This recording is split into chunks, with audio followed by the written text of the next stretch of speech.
By late August, your garden will be dead. Not struggling, not slowing down, dead. Yellowed stems, empty beds, nothing left to harvest, and you'll stand there trying to figure out what went wrong. Nothing went wrong. Your garden did exactly what it was always going to do. You just didn't know it was going to do it.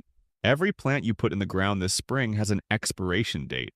The tomatoes, the zucchini, the cucumbers, they were designed to peak in June and burn out by August. That's not a flaw. That's the plant doing its job. The problem is you planted for spring and stopped thinking. Nobody told you there was a second half of the season. Nobody told you the garden dies on a schedule. It does, and yours is already on it. Here's what's actually happening to your garden right now. The crops most people plant in spring, tomatoes, peppers, zucchini, and cucumbers, are warm season producers. They love soil temperatures between 65 and 80 degrees. That's May. That's June. Once your soil hits 85 degrees consistently, which happens in most of the country by mid-July, those plants stop setting fruit. They don't die immediately, they just stop producing.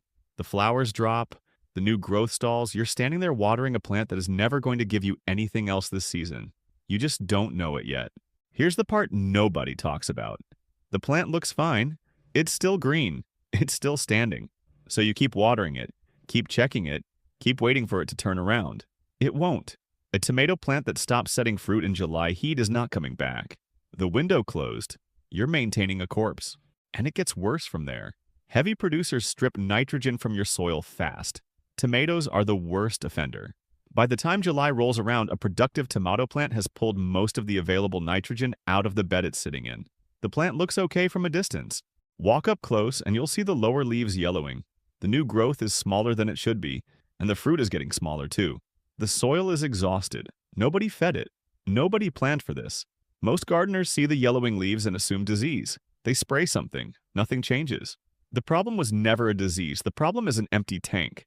Your soil cannot refill itself on a production schedule. It needs help. Every 4 to 6 weeks through the growing season, your beds need feeding. Compost, fish emulsion, a balanced granular fertilizer, or something with nitrogen in it. The specific product matters less than the habit. You cannot pull heavy crops out of the same bed all season without putting something back in. The math doesn't work. The soil runs out, and then the plant runs out, and then you're left wondering why your garden stopped producing in July when it was doing so well in June. It was doing well in June because the soil still had something left to give. By July it didn't. Then the pests arrive. Aphids, spider mites, squash vine borers. They all peak in the heat of summer.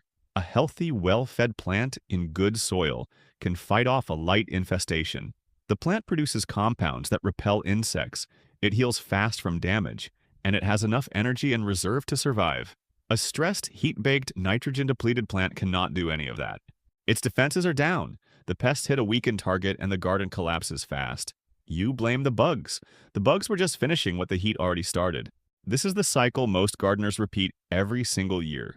Strong in May, peaking in June, struggling in July, dead in August.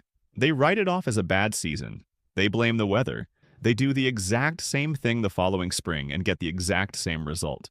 The season wasn't bad. The plan was bad. Or more accurately, the plan ended in June and nobody told you it needed to keep going. So here's what actually fixes it. The gardeners who produce food through July, August, and into fall don't have better plants or better soil or better luck. They plan the handoff. They know that every spring crop has an exit date, and they plant the replacement before the first crop dies. That's succession planting. Most people have heard of it. Almost nobody actually does it. Here's how it works in practice. In late June, while your spring crops are still producing, you start your fall crops from seed indoors or in a shaded spot outside. Broccoli, cauliflower, kale, collards, spinach, and beets. These are cool season crops that want to go in the ground in late July or early August, when most gardeners have already given up on the season. You start them 6 to 8 weeks before your first fall frost date. Look up your frost date and count back. That's your seed starting date. Most people in Zone 6 are starting fall brassicas in late June or early July. By the time your tomatoes are done, and they will be done, your fall crops are 6 weeks old and ready to transplant. You pull the dead plants. You amend the soil with compost and a nitrogen source. You put the fall crop in. The bed never goes dark. You're harvesting broccoli and kale in October when your neighbors' gardens have been empty for 2 months. That's the handoff. It's not complicated. It just requires knowing it exists. The second fix is heat-tolerant summer crops. If you want to keep producing through July and August without waiting for fall, you need plants that were built for hot soil. Sweet potatoes are the most productive thing you can grow in summer heat. One slip, that's the transplant, turns into a sprawling vine that covers ground, suppresses weeds, and produces 10 to 20 pounds of food per plant by October. I'll plant them in late May or early June, and you don't touch them until the vines start dying back in fall. They don't need fertilizer. They don't need much water once they're established. They thrive in exactly the conditions that kill everything else. Okra is the same story. It produces in 90-degree heat without slowing down. Most people who didn't grow up in the South have never grown it and don't know what to do with it, but the plant itself is almost impossible to kill in summer. It goes in the ground in late May, it starts producing by July, and it doesn't stop until frost. One row of okra will outlast everything else in your garden by 2 months. Southern peas, black-eyed peas, crowder peas, and zipper cream peas are the third crop almost nobody in the North grows. They fix nitrogen in your soil while they produce, which means they're actually improving your bed while they feed you. They love heat. They tolerate drought. They produce through August without complaint. None of them are sold at the garden center next to the tomatoes. You have to order seeds. That's a 10-minute task, and it's the reason most people never grow them. Do the 10 minutes. The third fix is your water. How you water in summer heat determines how long your plants survive. Most gardeners water shallow and often. That trains roots to stay near the surface where the soil dries out fastest and heats up most. A plant with shallow roots has no buffer against heat stress.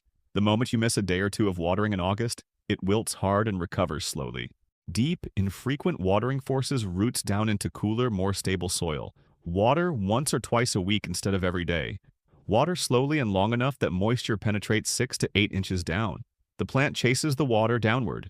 Those deep roots stay cooler in summer heat and can access moisture that surface roots never reach. The plant is more drought-tolerant, more heat-tolerant, and more productive as a result. The soil surface should dry out between waterings. If it never dries, you're inviting fungal problems and shallow root growth. Let it dry. Water deep. The plants handle heat better than you think when their roots are where they're supposed to be. None of this requires more time or more money than what you're already spending on a garden that dies in August. It requires a different plan. Start your fall crops from seed in late June. Put in 2 or 3 summer producers that can handle the heat. Feed your beds before they're depleted, not after. Water deep instead of shallow. Most gardeners know something is wrong by July. They can see it. The plants look tired, the production slows, the garden starts to feel like a chore instead of a system. That feeling is not burnout. That's a plan running out of road. Every symptom you'll see in July was predictable in May. Now you can see it coming before it happens. The garden that peaks in June and dies in August is the one that had no plan past June. You have the plan now. If you need soil amendments, fertilizer, or seed starting supplies, everything I use is linked in my Amazon storefront. The link is in the description. If you want to go deeper on succession planting, I made an entire video on the system that keeps your garden producing until frost. That's the next logical step, and it's on screen now. I'll see you over there.